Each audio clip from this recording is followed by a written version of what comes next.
Hi everyone. Today I wanted to talk about sharpening again, and I know we've covered this a couple times in one way or another, but I keep getting questions and comments from some of you regarding sharpening, and I know it's a complicated subject and a lot of people have different ideas about how it's best done. And I have no quarrel with you if you can get your tool sharp and get it to work for you. That's the name of the game.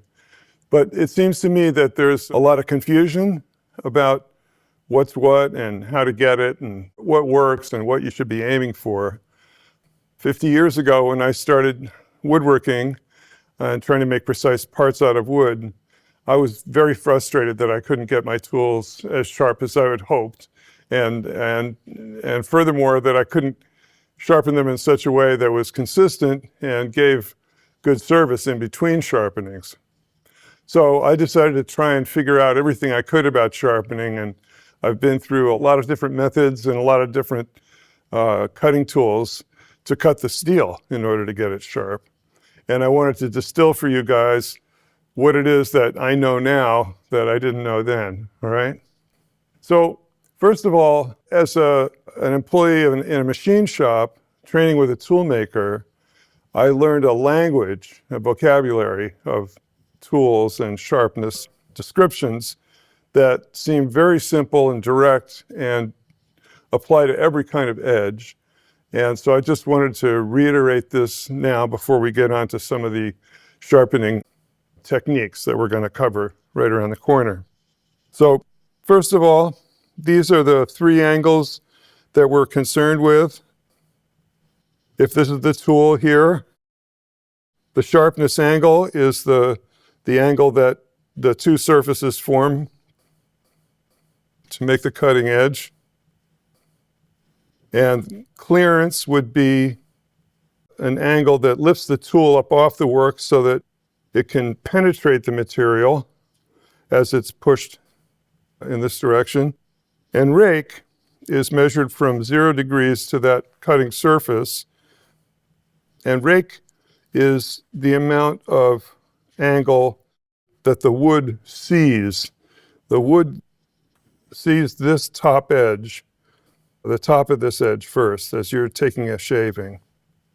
As the rake becomes greater and greater in this positive direction, it becomes easier to penetrate the work. And as the rake changes in this direction and becomes 0 or even negative, we call it a scraping cut. This is slicing with high rake and scraping with no rake or even minus rake sometimes. Now we're going to briefly touch on this idea of a convex blade. Now, you wouldn't use a convex bevel on a tool like this, probably. You could, but depending on how you're using it. So let's look at this. There's two ways that convex angle can approach the work. It can be either on the rake side, the way it would be the way it's shown now. And for example, if we had a plane iron like this that was bevel up, like this little block plane, then this convex part of the tool would be the rake angle, okay? But if we're using it the other way, like this, say on this seriously improved gouge, which there's lots of information on this, and I go to pains to demonstrate why this is such a beautiful and high-functioning way to create an edge on a gouge. This way, because the surface is convex, it allows you to steer the material through the cut and vary the depth of cut, as I've said here. So that would be cutting in this direction or down like this. So entering, taking the chip, and then lowering the tool to get out of the cut and release the chip. So the convex bevel, we could call it a bevel, I guess, even though it's a curved surface, the convex bevel has at least those two uses, both as a rake angle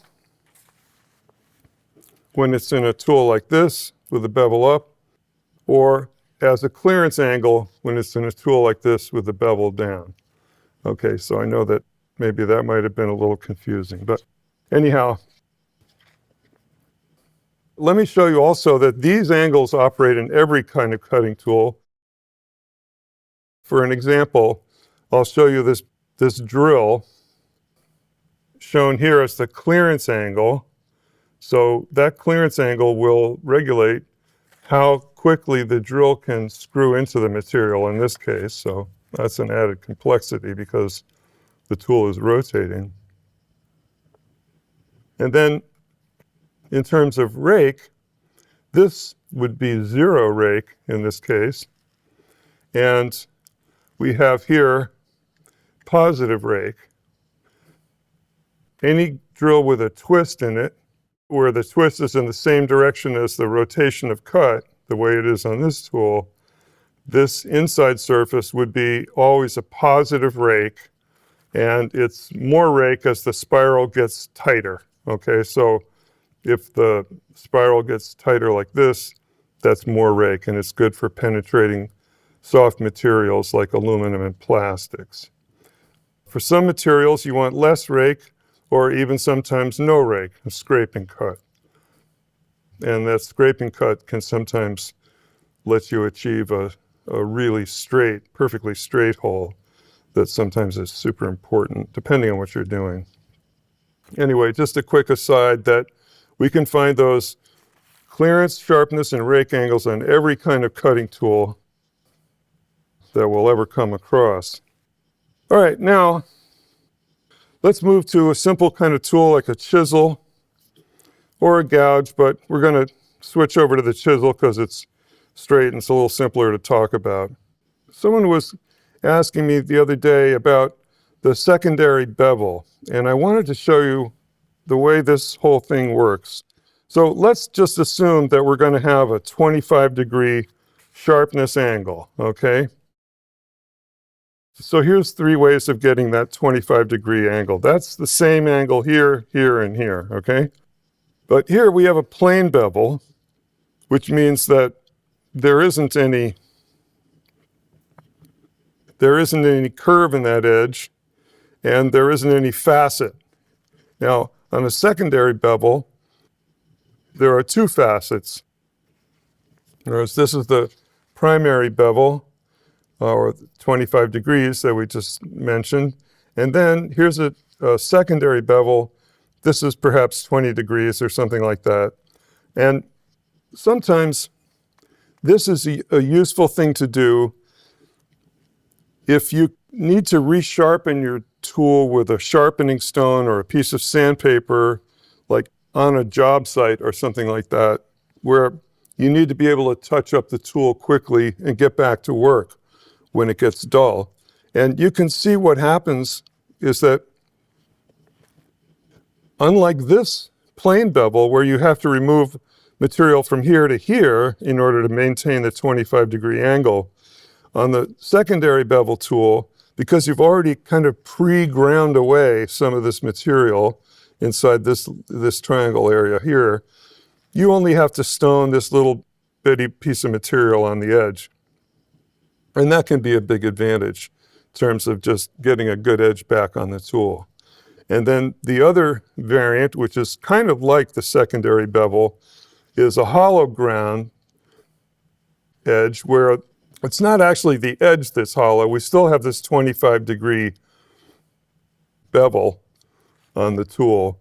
But right in back of that, there's a hollow surface that's created by the shape of the grinding wheel. And I think this tool will give you a good idea of what that can look like.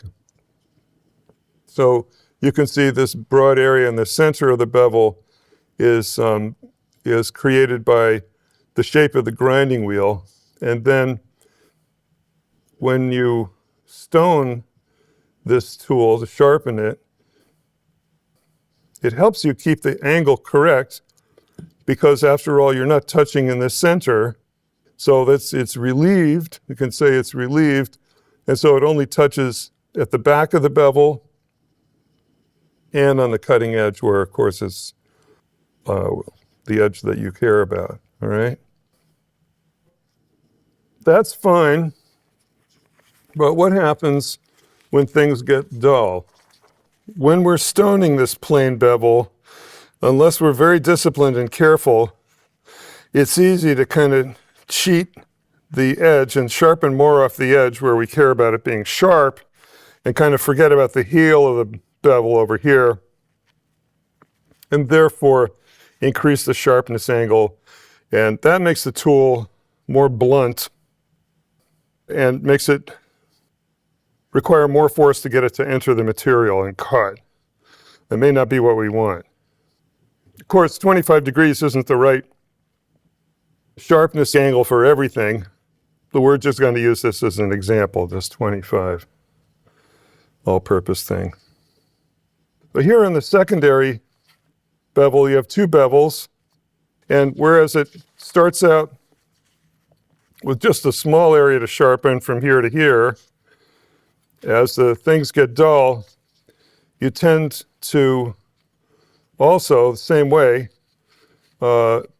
favor the edge and make the sharpness angle larger than you would want to. The one that kind of saves you is the hollow grind, and you can hardly see it in this drawing, the difference in straightness between here and here, but if we look at this tool, we can see that there's more pronounced hollow here than there is on this side, and it's gone over here. But at least you can see that if you're sharpening on both sides of the hollow, you're maintaining the original angle that you set, and that's a kind of a great device. And it's really the big benefit of hollow grinding. Apart from saving you a little bit of work on the stone, it helps you keep the tool correctly oriented on the stone or a piece of sandpaper so that you can feel that it's not going to be rocking. Whereas with this, either a plain bevel or a secondary bevel, you could start creating a rounded bevel like this one without meaning to, okay? And even though we've just said that sometimes this is useful, in some cases you wouldn't want that. And so that's where the hollow grind shines, because it helps you, it keeps you honest. It helps you to keep that surface on the stone when you're stoning this way or this way. You can feel it because you've got a nice contact surface here and here and a little relief in the middle, and helps keep that tool stable and make it feel certain, and so you know you're establishing the correct angle that you were hoping to get. Now, we're going to do one last thing here. We're going to examine these edges.